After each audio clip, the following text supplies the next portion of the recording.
Hey, what's up guys? So in case you missed out, a couple weeks ago Capcom Japan dropped a press release announcing a new partnership with Bandai Namco. This is specifically about a cross-license agreement for online matching and properties such as the Street Fighter series. I'll read this off for you guys. So it says, the purpose of this agreement is to improve the user experience while accelerating the production of titles and reducing development costs for both parties. Further, with this cross-license for online matching, Capcom aims to effectively utilize the patents it has been granted in game series such as Street Fighter in order to deliver even more exciting content to game players. With this agreement as a starting point, Capcom continues to explore cross-licensing opportunities in order to safeguard its patents while improving the user experience and contributing to a healthier game industry. Well, for one, this obviously sounds like a safeguard for both companies to not sue each other, but at the same time, it definitely opens up some, opportunities for future fighting games to have more robust online play. Now, I'm sure most of you guys are probably not even surprised that Capcom and Bandai are teaming up. We have Ono and Harada, who are really good friends, and they're both way up there in the food chain for both companies. And they already have two joint projects, with Street Fighter Cross Tekken, which is already released. You guys remember that game, right? And then, Namco still has Tekken Cross Street Fighter to release. Which, as far as I know right now, that game is on indefinite hold. So, in fact, this could be a hint on that game, this licensing agreement. I would assume Namco had their hands tied, though, with Tekken 7, so they should be good now, and we know ArcSys is taking care of Dragon Ball FighterZ for them, so, yeah, they have nothing, on the plate right now, unless they're making Tekken 8. We also heard a weird leak, a while back where it showed Tekken Cross Street Fighter to be listed as one of the games being presented at E3 2017, but of course that turned out to just be fake news. So keep in mind guys, just to clarify, they are talking about online matching, that's what it says, in the license agreement. So I would assume they mean, online matchmaking. Not the netcode, which is two completely different things. So by them saying, properties such as the Street Fighter series, we can all assume they're talking about Street Fighter V, which has the very robust Capcom Fighters Network, or CFN for short. So Bandai can, really benefit from this. And remember that the quality of the matchmaking in fighting games can be just as important as the netcode. It really can. For example, if you live in the US and you keep matchmaking with people in Japan, you're going to be having a much larger latency than if you played someone who is also from the US. So, what good is netcode if the matchmaking sucks, is what I'm saying. Street Fighter V has a ton of changes over the year just on matchmaking alone, including the recent Season 2.5 update. So I just want to take a moment to explain all the things that come into account during matchmaking.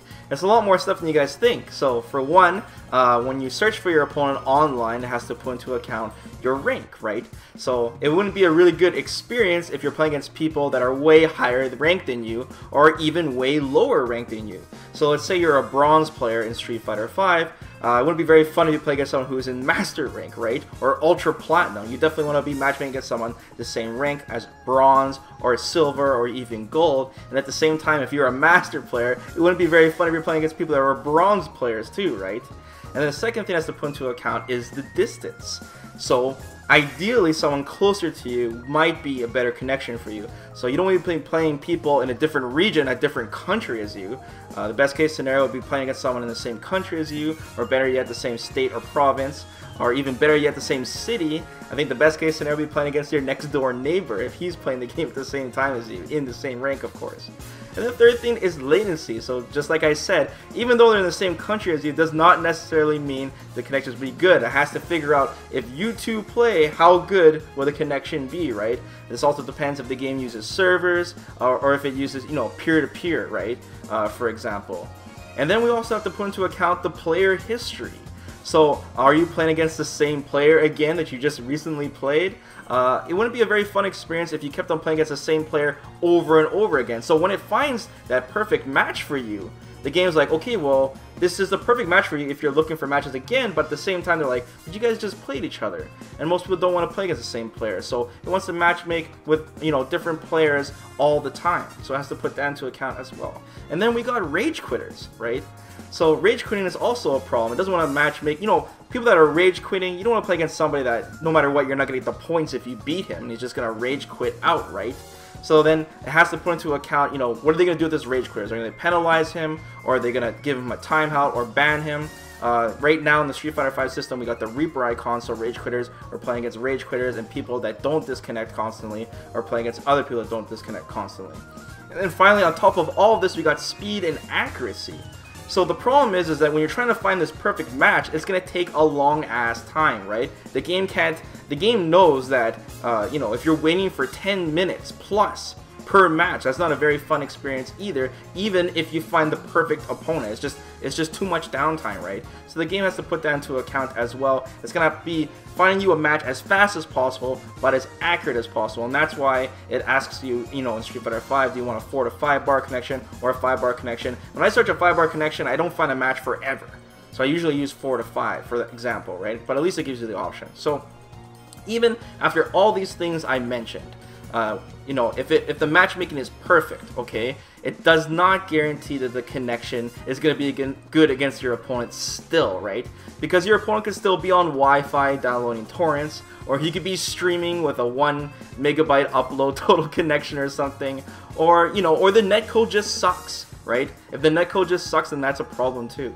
Likewise, if the netcode is godlike, if the matchmaking sucks, then it still falls apart anyways, because you won't be able to take advantage of the good netcode if someone's in a totally different country as you, or the matchmaking is just messed up and you're playing against people with different ranks and like all the things I just mentioned.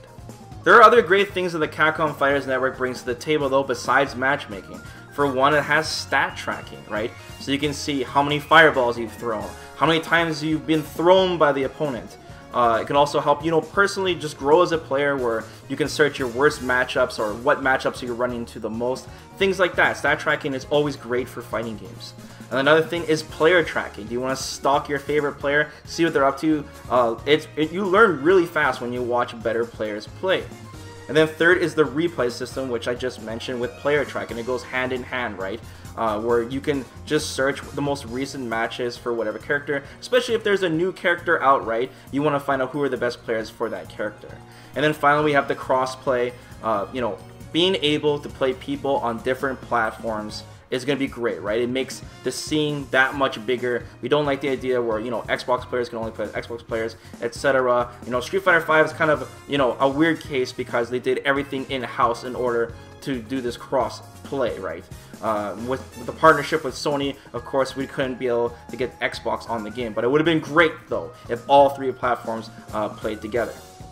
Now, I heard there were some issues with Bandai's latest game, Tekken 7, especially on the matchmaking not working well with the consoles on release. I'm not sure if they patched that up now. But at the end of the day, you know, these two companies working together is just good news for all of us. We all want, you know, the best online experience possible, and it's important for fighting games in general. While it is an endless debate on, you know, what type of netcode is the best for what game, let's not forget about the matchmaking as well, guys. So don't forget to like the video and be sure to subscribe to the channel, and I'll keep you guys updated on more fighting game news in the future. Let me know your thoughts in the comments below. Take care, guys.